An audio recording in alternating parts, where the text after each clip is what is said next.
रामीन नासिर नसीर, इस्माइल सुल्तानियान। सरगर्दां रूह।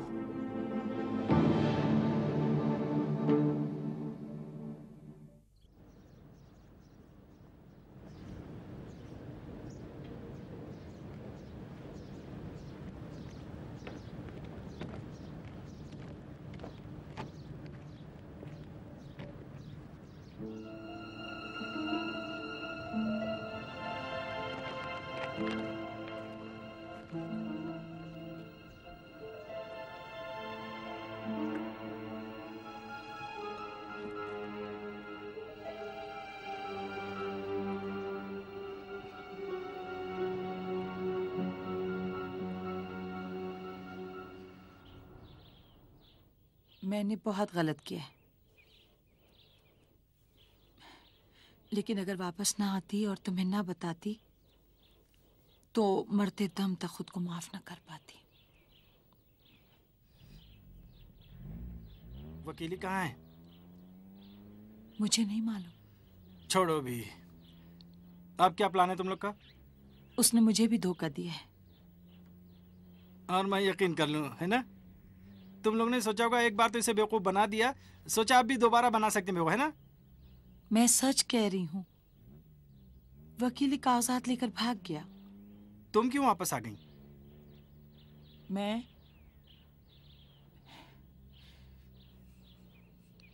मेरे लिए कुछ नहीं बचा।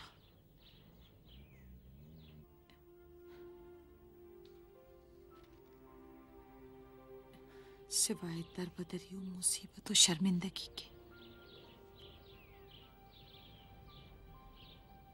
पता नहीं, पागल हो रही हूं। अब बर्दाश्त नहीं होता। सारी ताकत खत्म हो चुकी है। मामू, तुम्हारे वालिद साहब कहाँ हैं? मुसाफिर खाने में।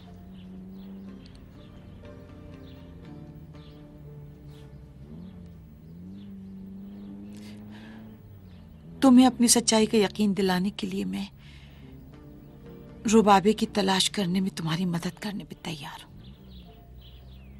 वसीयतनामे क्या हुआ? वकील ने उसे जला दिया।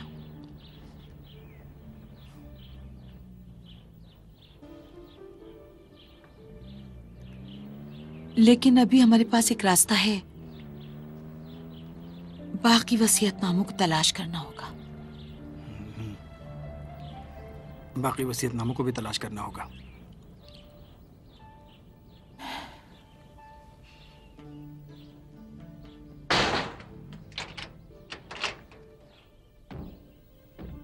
जलाल साहब, खुदा की कसम सच कह रही हूँ, हम मिलकर रुबाबे को तलाश करेंगे। तुम फिर झूठ बोल रही हो। तुम समझती कि मुझे कुछ समझ में आता? बच्चा हूं मैं। तुम बाकी के वसीयतनामे तलाश करके फिर भागने के चक्कर में, ताकि तुम दोनों की सारी परेशानी खत्म हो जाए। अच्छा, तो मैंने क्यों तुम्हें खुद को यहाँ बंद रखने दिया? तुम्हें यकीन आ जाए इसलिए? नहीं, इसलिए कि मुझे फिर से बेवकूफ बना सको। नहीं नहीं, खुदा की कसम मत खाओ। मैं कहता हूँ कसम मत खाओ।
हम्म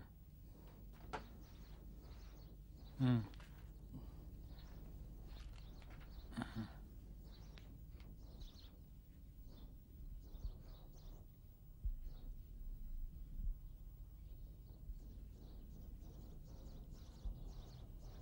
हम्म? हम्म हम्म? हम्म हम्म? हम्म हम्म?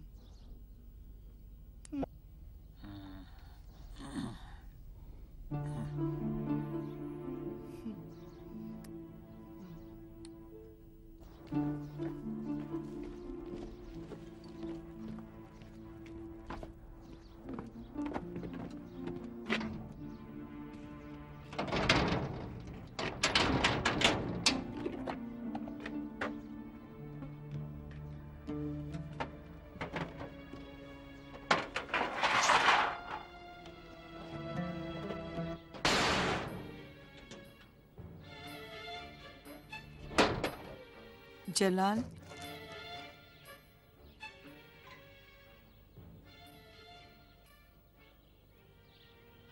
मुझे माफ कर दो। मैं बहुत ठोकरें खा चुकी हूँ। लालच ने तो बहुत जलील करके रख दिया है, मेरी रूह तक को बिल्कुल चूर चूर कर दिया।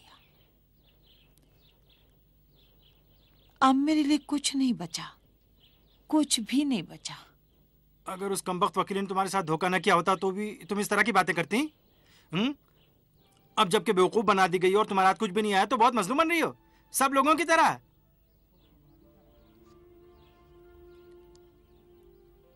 सफर, तुम तो खुद ही गवाह हो। खुदा भी गवाह है। फिलहाल इसे यहीं रखा जाएगा। जलाल साहब, मेरे वालिद मुसाफिर खाने में अकेले हैं, मेरा इंतजार कर रहे होंगे। मैं झूठ नहीं बोल रही हूँ तुमसे।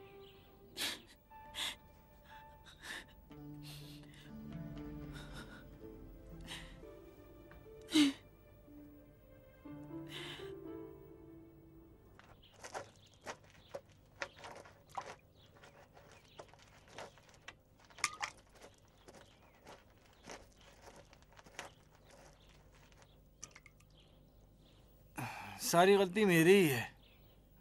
लेकिन तुम अभी जिंदा हो। जैसे ही वसीयतनामा मिला था मुझे रबाबा की तलाश शुरू कर देनी चाहिए थी, लेकिन बुरा हो कि उस वकील का कि उसके चक्कर में पड़ गया। लेकिन अब वक्त की कीमत का ज्यादा इल्म है तुम्हें। कैसा वक्त? अब मैं क्या कर सकता हूँ? तुम्हें अच्छी तरह से मालूम है। मुझे कुछ नहीं मालूम है। सिर्फ एक बात जाननी चाहिए, वही सबसे अहम है।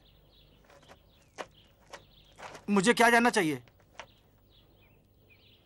यही कि असाए मूसा तुम्हारे हाथ में है। अभी जिंदा हो और मौका है यही जानना चाहिए तुम्हें। इसी की अहमियत है।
जब तुम अकेले और दुखी होते हो, उस आखिरी घड़ी में जब तुम्हें शदीद जरूरत है, अगर खुदा तुम्हारी बात ना सुने तो तुम्हें कैसा लगेगा? कम से कम उसकी बात सुन लो।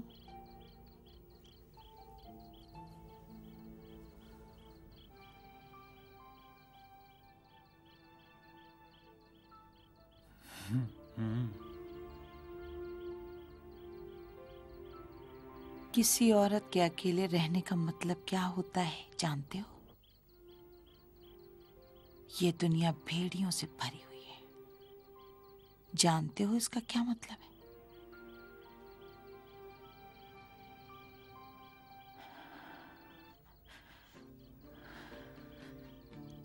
अशरफ साहब ने एक अकाउंटेंट के लिए इश्तिहार दिया था।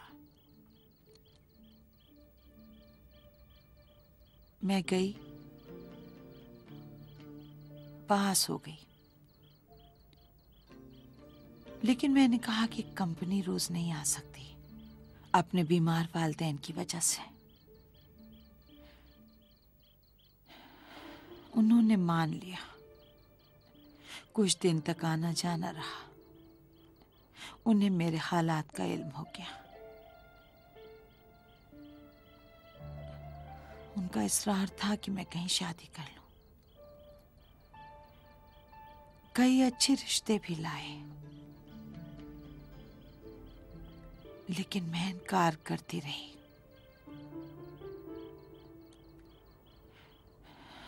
एक दिन उन्होंने कहा, हम नामहरम हैं। मैं भी लालच में पड़ गई। सोचा बूढ़े हैं, पैर कब्र में लटके हैं, उनकी बीवी बन जाऊं और बाद में उनकी जायदाद की वारिस बन जाऊंगी। मैंने कहा मैं आपकी बेटी की तरह हूं, लेकिन फिर भी मैं आपसे शादी करने पर तैयार हूं, क्योंकि आप रहमदिल और अच्छे इंसान हैं।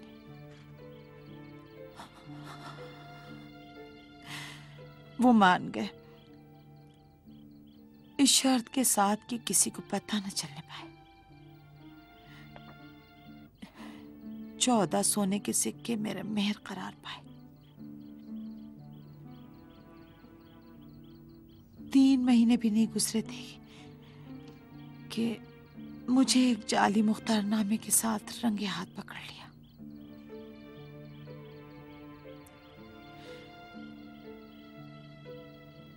उसके बाद मुझे तलाक दे दिया,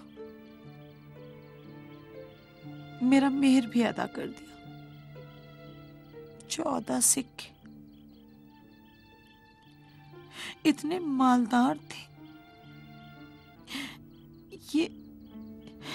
ये कैसा इंसाफ था? जो भी था, मैं उनकी बीवी बन चुकी थी। मेरी जिंदगी खराब कर चुके थे।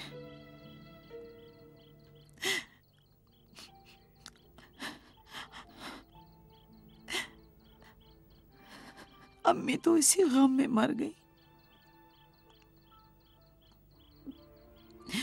अब मैं बची थी और एक बीमार बाप और एक तारीख मुस्तकबिल, और अब सब कुछ तुम्हारे सामने है।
उसने तुम्हें कैसे बेवकूफ बनाया?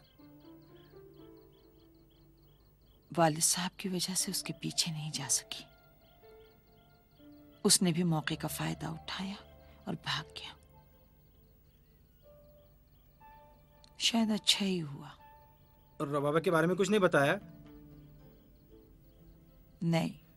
ये बताओ, तुम शुरू से ही वकीली के साथ थी? मेरी समझ में नहीं आता, वो तो खुद ही एक गैंग है, वो तुम्हारा पार्टनर कैसे हो गया? एक बार जब मैंने अशरफ साहब के मोबाइल पर फोन किया तो मेरे कुछ बोलने से पहले ही तुमने बोलना शुरू कर दिया। तुम समझ रहे थे कि कामरान ने फोन किया है, सब कुछ बता दिया।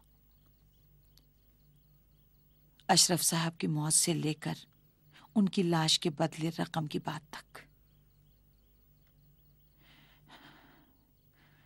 मैंने सोचा अच्छा मौका है, और चूंकि मैं अकेली ये काम नहीं कर सकती थी, इसीलिए वकील से राब्ता किया। पता चला कि उसे सब कुछ मालूम है। फिर हमने साथ काम करने का फैसला किया। उसे मेरे मंसूबे पसंद आए थे। जलाल को बेवकूफ बनाने के मंसूबे ना? वो वकीली के जल जाने का क्या मामला था? अचानक ही ऐसा हो गया था। उसे मुझे बताने का मौका ही नहीं मिला था। मेरे साथ क्यों खिलवाड़ किया? क्योंकि मैं साफ दिल का आदमी हूं इसलिए? क्योंकि लाश तुम्हारे पास थी, क्योंकि तुम्हें उनकी मौत का इल्म था। क्योंकि मैं बेवकूफ था। सोचा इसे आगे करके अपने लिए ढाल बना लेंगे और फिर भाग लेंगे। भाड़ में जा जलाल।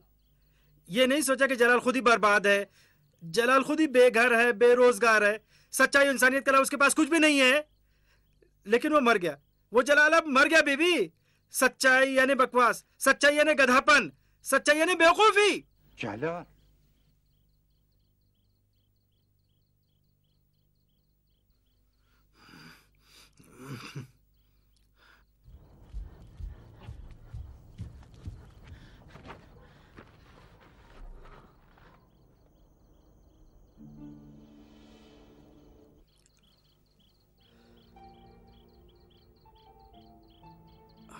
अशरफ साहब, बस मैं थक गया।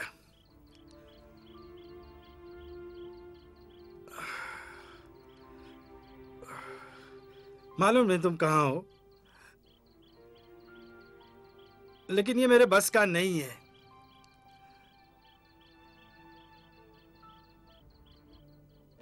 अब मैं तुम्हारी मदद नहीं कर सकता।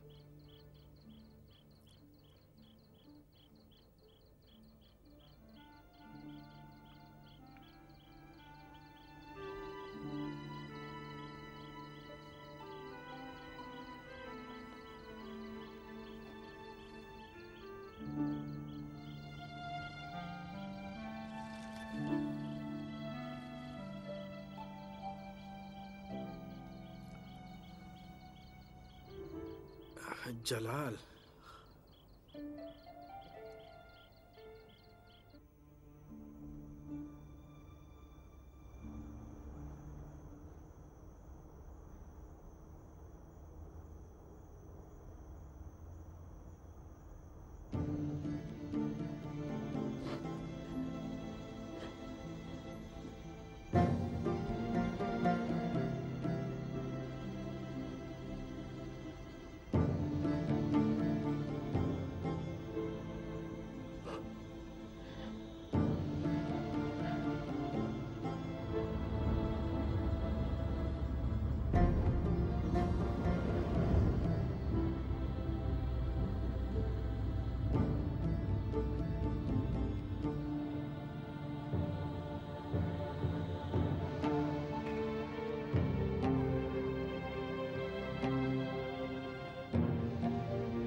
सलाम अलैकुम अब्बा।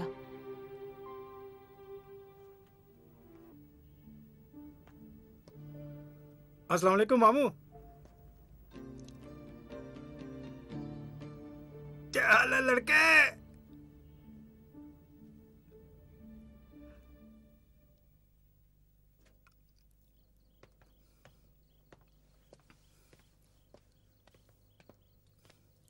अरे हाँ, मैं भूल गया। किसी चीज़ की ज़रूरत तो नहीं है ना? नहीं शुक्रिया। ठीक है, तो फिर मैं सुबह आऊँगा तुम लोगों को लेने। ये भी रख लो। मेरा पैसा नहीं है, अशरफ साहब का है। परेशान नहीं हो, रुबाबे को भी तलाश कर लेंगे। मुझे यकीन है। ये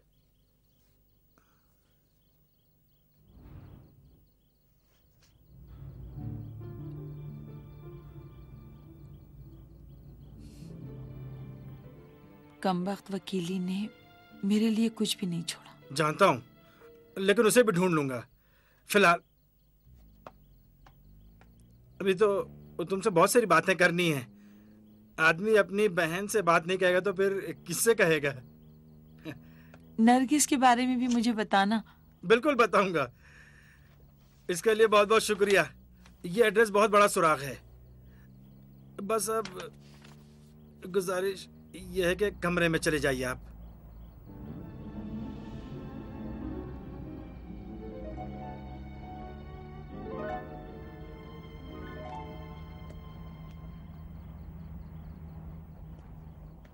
आ गए? अब पूरी तरह भरोसा हुआ? हाँ भाई आओ। अच्छा बताओ कहानी क्या है? अरे नरगिस कुछ पता चला? नहीं कुछ नहीं। जरा सूरत तो दिखा। मुझे मौत आए, नरगिस की कसम कुछ पता नहीं है। मुझे भी इसकी फिक्र है। मैं बहुत ज्यादा परेशान हूँ भाई। तुम और क्यों परेशान कर रहा हो? हाँ भाई। ओफो, ये क्या बात हुई? चक्कर क्या है?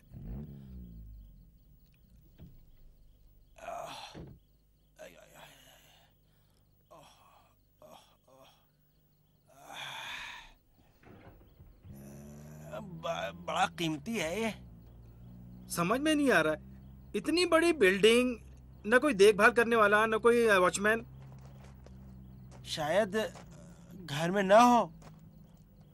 देखो, इस सूरत में से हमें से किसी को पहरा देना होगा। कभी न कभी तो वकीलिया उसके ग्राहकों में से कोई ना कोई इधर का रुख करेगा ही। अगर अब तक उसे बेचकर उसने अपना रास्ता न लिया होगा तब। मुझे नहीं लगता। 2-4 पैसे का मामला तो है नहीं, और फिर उसके घर के लिए बेवकूफ खरीदार भी तो आसानी से नहीं मिलेगा। अच्छा जलाल, हम्म। तुम्हें यकीन है कि ये अशरफी का घर है? हाँ और क्या? क्या हुआ? असल में मैं सोचता हूँ कि कहीं ये नहीं, औरत। मुझे इस पर पूरा भरोसा है भाई। जाने तुम्हारी सुई भी उसी पे जाकर अटक जाती है। ठीक है भाई। अब जब तुम्हें उस पे एतमाद है तो फिर हमको भी एतमाद है भाई उस पर। देखो, 1 सेकंड के लिए भी इमारत से नजर नहीं हटाओगे, और सुबह जब मैं आऊंगा तो तुम घर पे जाके सो जाना, समझे? तो क्या होगा? तो फिर से पहरेदारी करोगे, और क्या? भाई कौन अक्लमंद आदमी रात के वक्त यहाँ घर खरीदने के लिए आएगा है? वो जो वकीली है ना, वो सब कुछ कर सकता है। जलाल, हाँ। आज रात तुम ही यहीं रुक जाओ। अभी खोट है तुम्हारे दिल में ना? ठीक है। सुनो जलाल, सुबह 8 बजे ना आए तो मैं चला जाऊंगा। फिर मुझे हुक्म दे रहे हो जबरदस्ती का? ठीक है भाई, 8 बजे हाजिर हो जाऊंगा। बस ऐसे खड़े ना हो ना कि वकीली की नजर तुम पर पड़ जाए। किसी कोने में जाके छुप के खड़े हो जाना, समझे? खुदा हाफिज। बड़ा अच्छा किया जो ये कह दिया, नहीं तो मुझे क्या मालूम।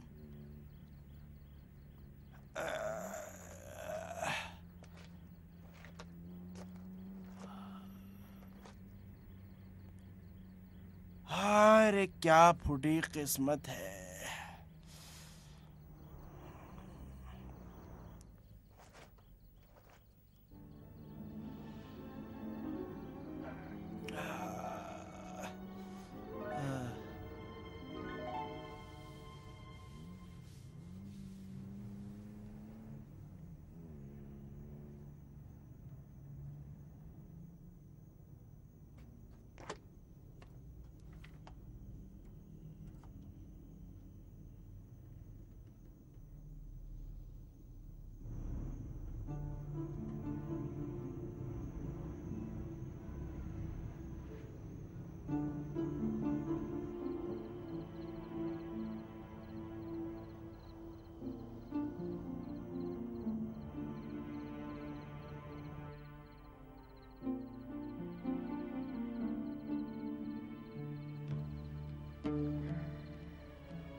उम्मीद का दामन तो नहीं छोड़ा है।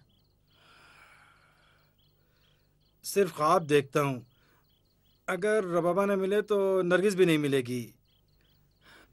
क्या बताऊं, ऐसा लगता है कि इन दोनों का मुस्तकबिल एक दूसरे से जुड़ा हुआ है। मिल जाएंगे दोनों। सफर,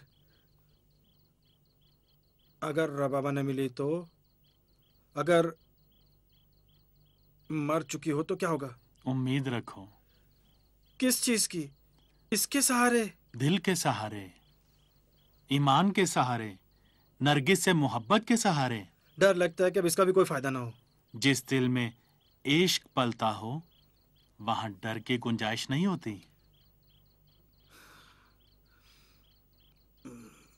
मैं बहुत अकेला हूं, बहुत अकेला हूं।